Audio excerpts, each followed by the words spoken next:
ตอนนี้นะคะ Hoop Station ย้ายร้านใหม่มาอยู่ที่สยาม Discovery ชั้น M แล้วค่ะมีสินค้ามากมายให้เลือกสรรเช่นเคยนะคะโค้ด HS Mania ยังคงใช้ได้เหมือนเดิมค่ะสินค้าปกติรับส่วนลด 10% สินค้าที่ล้นแล้วก็อย่าลืมใส่โค้ดนะคะเพราะว่าทุกการสั่งซื้อจะได้สิทธิ์ในการจับรางวัลทุกเดือนเลยค่ะนึกถึงสินค้าบาสเกตบอลนึกถึง Hoop Station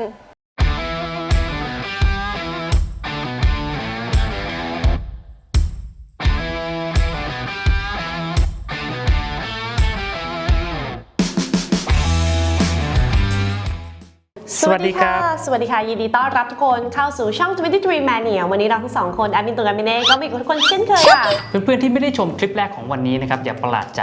เพราะวันนี้คือสตูดิโอใหม่ของพวกเรา2คนอยู่บนชั้น2ของร้าน NBA Mania เนี่ยนะครับใครที่ผ่านมานครสวรรค์จะมาเยี่ยมเยียนก็ยินดีนะครับ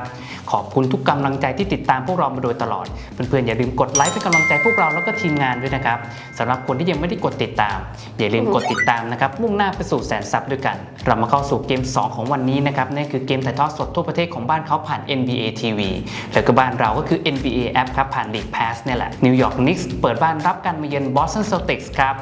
สำหรับวันนี้นะคะนิวยอร์กนิกส์พวกเขาไม่มีมิเชลโรบินสันค่ะเนื่องจากมีอาการเจ็บเข่าทางโค้ชทอมทิปโดเลยขยับเอาไอเซย์ฮันเทนสไตน์ขึ้นมาเป็นผู้เล่น5ตัวแรกในขณะที่ทางบอสตันเซลติกส์ค่ะทางทีมตัดสินใจเบรกเอาฮอฟเฟิร์ดนะคะเนื่องจากการแข่งขันแบบ2วันติดค่ะพวกเขาเลยขยับเอาเบรกกริฟฟินค่ะลงแทนเริ่มเกมมาเป็นบอสตันเซลติกส์ค่ะที่กระหน่ำพายุ3คะแนนนะคะทั้งเจสันเททัมเจเรนบราวน์เดริกไวท์แล้วก็มาคัสมาร์ทค่ะทำให้พวกเขาเป็นฝ่ายออกนำไปก่อนในขณะที่นิวยอร์กนิกส์ค่ะพวกเขาไม่ยอมค่ะสู้ตายค่ะโดย3ตัวหลักของพวกเขาค่ะไม่ว่าจะเป็นจูเลียส แบรนโด RJ แบรเรตหรือว่าจะเป็นเจเรน แบรนสันนะคะค่อยๆทำแต้มไล่บี้กันสนุกเลยค่ะเป็นบอสตันเซลติกส์ที่เป็นฝ่ายออกนำไปก่อนพอเข้าสู่ควอเตอร์ที่2ค่ะแม้ว่าบอสตันเซลติกส์จะมีการยิงวงนอกที่ดีกว่าและการทำแต้มจากทัพสำรองที่มากกว่าแต่นิวยอร์กนิกส์พวกเขาไม่เสียทรงนะคะยังคงบี้แล้วก็สู้กันได้สนุกมากเสียงเชียร์จากแฟนๆในสนามนี่ดังมากๆเลยนะคะจบครึ่งแรกค่ะเป็นบอสตันเซลติกส์ที่นำอยู่เพียงแค่1แต้มเท่านั้นพอเข้าสู่ครึ่งหลังทรงเกมยังคงเหมือนเดิมไม่มีใครยอมใครเลยนะคะเซลติกส์ยังคงวงนอกดีอย่างต่อเนื่องไม่ว่าจะเป็นจาก 2J หรือว่าแซมฮาวเซอร์ในฐานะตัวสำรอง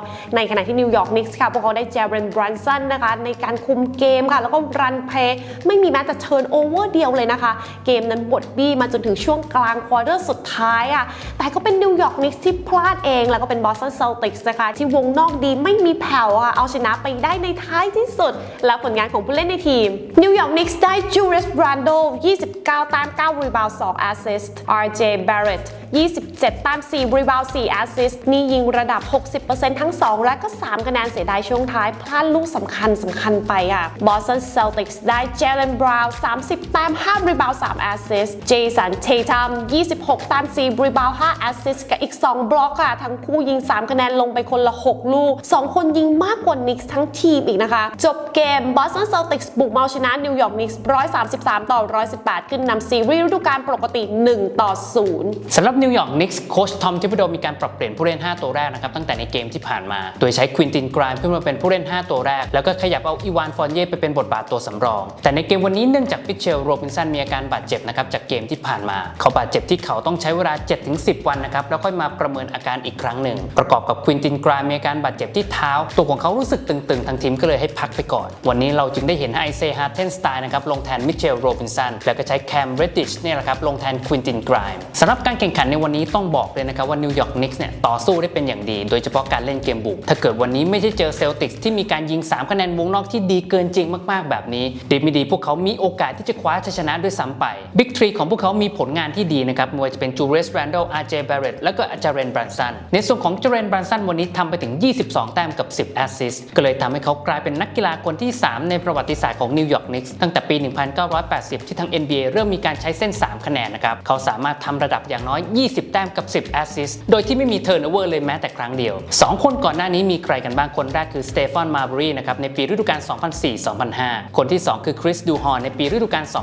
2009-2010 แล้วก็มาเป็นตัวของเจเรน แบรนสันในฤดูกาลนี้เนี่ยแหละครับเสียดายอยู่นิดเดียวที่การยิง3คะแนนของเจเรน แบรนสันวันนี้ไม่ทำงานRJ แบรเรตกับจูเลียส แรนโดลเนี่ยวันนี้ไม่หายไปจากเกม เลยนะครับมีการยิง3คะแนนมีการเก็บวงในกันได้ฟาวล์ลงเสียดายอยู่นิดเดียวครับที่ทั้งคู่เนี่ยมีการเทิร์นโอเวอร์เยอะไปหน่อยนั่นก็คือ9ครั้งโดนเซลติกส์เปลี่ยนเป็นแต้มค่อนข้างเยอะในส่วนของไอเซย์ ฮัตเทนสไตน์ในเกมวันนี้ก็ถือว่าทำหน้าที่ของตัวเองได้เป็นอย่างดีนะครับแม้ว่าการเล่นเกมรับจะเป็นรองมิเชลโรบินสันแต่การเล่นเกมบุกของไอเซย์ ฮัตเทนสไตน์เนี่ยไม่ได้เป็นรองใดๆทั้งสิ้นปัญหาก็คือคนอื่นๆนะครับนอกจากเดริกโรสนิวยอร์กนิกส์ยังขาดพลังในการทำแต้มอีวานฟอนเย่พอขยับไปเป็นตัวสำรองนี่ถือว่าเป็นเกมที่2ติดต่อกันแล้วนะครับที่เขามีผลงานย่ำแย่เหลือเกินเหมือนโดนขยับไปเป็นตัวสำรองแล้วไม่ค่อยอยากจะเล่นนะครับการยิงการข้ามทุกอย่างเนี่ยแทบจะไม่ได้มีส่วนร่วมกับเกมมากเท่าไหร่ในเกมวันนี้นิวยอร์กนิกส์เนี่ยโดนเซลติกส์ยิง3คะแนนลงไปถึง27ลูกนะครับการที่โดนยิง3คะแนนลงไปถึง27ลูกแบบนี้เนี่ยถือว่าเป็นการเสีย3คะแนนลงมากที่สุดในประวัติศาสตร์ของนิวยอร์กนิกส์ในฤดูกาลปกติแล้วนะครับตั้งแต่ที่ก่อตั้งทีมมาไม่เคยโดนหนักขนาดนี้มาก่อนเลยครับหลังที่จบเกมการแข่งขันเนี่ยแม้แต่จูเลียส แรนโดลยังยอมรับเลยนะครับว่าเซลติกส์เป็นทีมที่ป้องกันได้ยากมากๆเลยพวกเขามี2 เจนะครับเจสัน เททัมกับเจเรน บราวน์2คนนี้เนี่ยสามารถทำแต้มได้ทุกมิติได้ทุกระดับเลยและพอมี2คนที่ทำไม่ได้แบบนี้ปุ๊บเนี่ยมันก็เลยทำให้เกมคนอื่นๆในเซลติกส์เนี่ยเล่นง่ายนะครับมีจังหวะในการยิง3คะแนนมีโอกาสเปิดพื้นที่ในการทำแต้มของตัวเองได้ง่ายขึ้นในเกมวันนี้แม้ว่านิวยอร์กนิกส์เนี่ยจะโดนยิง3คะแนนรัวๆนะครับแต่ก็ต้องยอมรับว่าพวกเขาต่อสู้เต็มที่มากๆเลยมาหลุดแค่ในช่วงท้ายควอเตอร์ที่4เท่านั้นเองการพ่ายแพ้ในวันนี้ก็เลยทำให้ทีมของพวกเขามีสถิติชนะ4แพ้5นะครับเราก็ต้องมาติดตามชมกันต่อว่าโค้ชทอม ทิบโดจะมีการปรับเปลี่ยนผู้เล่น5ตัวแรกอีกหรือเปล่าหาความลงตัวไปเรื่อยๆครับในขณะที่ผู้เล่นมีการบาดเจ็บสำหรับเกมหน้าพวกเขาเตรียมตัวเดินทางไปเยือนมินนิโซตาทิมเบอร์วูฟส์นะครับเช้าวันอังคาร 9:15 ห้ามพลาดครับหันไปดูในส่วนของ Boston Celtics กันบ้างนะครับจริงๆแล้วในเกมวันนี้ถือว่าเป็นการแข่งขันแบบ2วันติดของทั้ง2ทีมเลยนะครับพอเป็นแบบนี้ปุ๊บทาง Celtics ก็ตัดสินใจเบรกการลงสนามของ Al Horford เป็นการเฝ้าระวังนะครับเพราะว่าตัวเนี่ยอายุก็มากขึ้นเรื่อยๆพวกเขาก็ใช้ Blake Griffin ลงสนามเป็นตัวจริงแทนแต่การแข่งขันวันนี้เนี่ยวงในไม่ใช่ปัญหาของ Celtics เลยนะครับเพราะว่าวงนอกของพวกเขาเนี่ยแม่นเกินจริงมากๆเลยเจสัน เททัมกับเจเรน บราวน์ยังคงมีผลงานที่ดีอย่างต่อเนื่อง2คนทำแต้มรวมกันถึง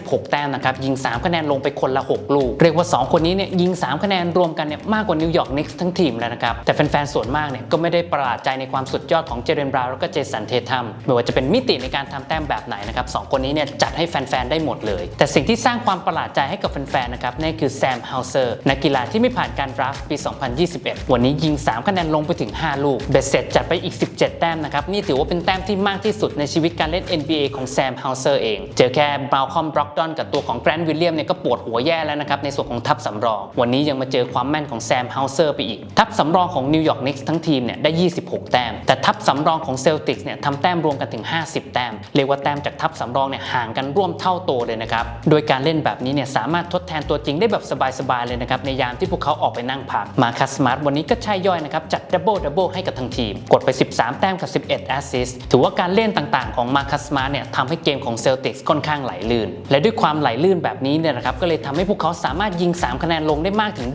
27ลูกโดยเปอร์เซ็นต์ที่สูงถึง